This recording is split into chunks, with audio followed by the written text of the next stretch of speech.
Good afternoon, everybody. My name is David Lloyd. I'm Chief Executive of Jean Hales for Women's Health, and I would like to welcome everybody to this inaugural National Women's Health Symposium held appropriately enough in Canberra, whence all good things emanate. I'd like to start by acknowledging the traditional owners of the land we meet on, the Ngunnawal people, and pay my respects on your behalf to their elders past, present and emerging.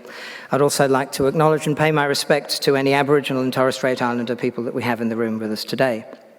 So, many of us have been at the 5 women's health policy forums that have constituted the pre-work for this event, and so I think you've all heard my dangerously summary potted history of the National Women's Health Strategy.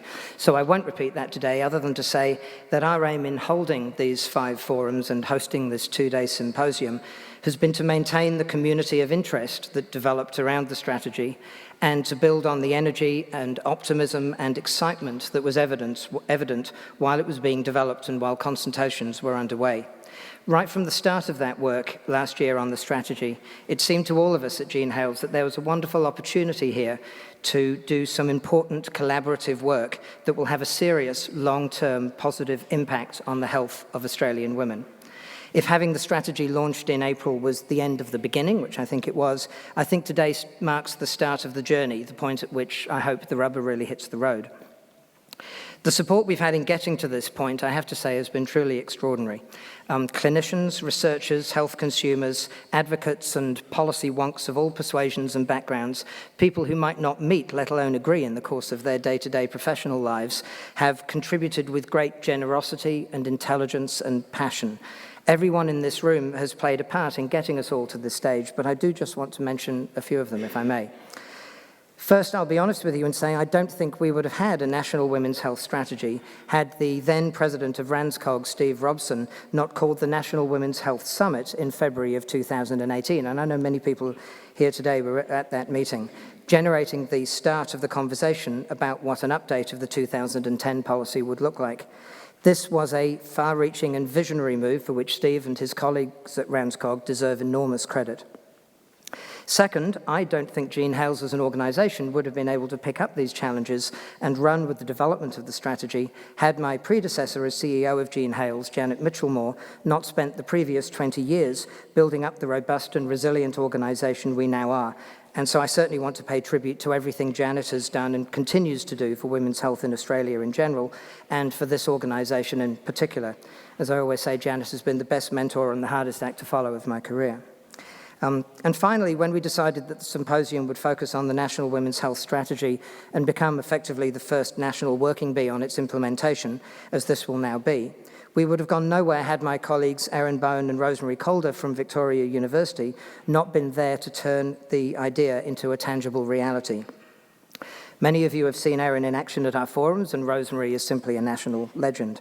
They will share the task of leading off on each of our 6 sessions on the specific strategy. I said legend, not myth.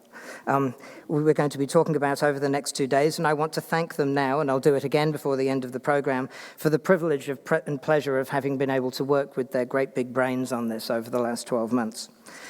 Working with them, a group of generous and supportive people have acted as advisors and mentors in pulling this together. This is a group that will be thanked again at the end of tomorrow and as well, because they've really done so much to help us.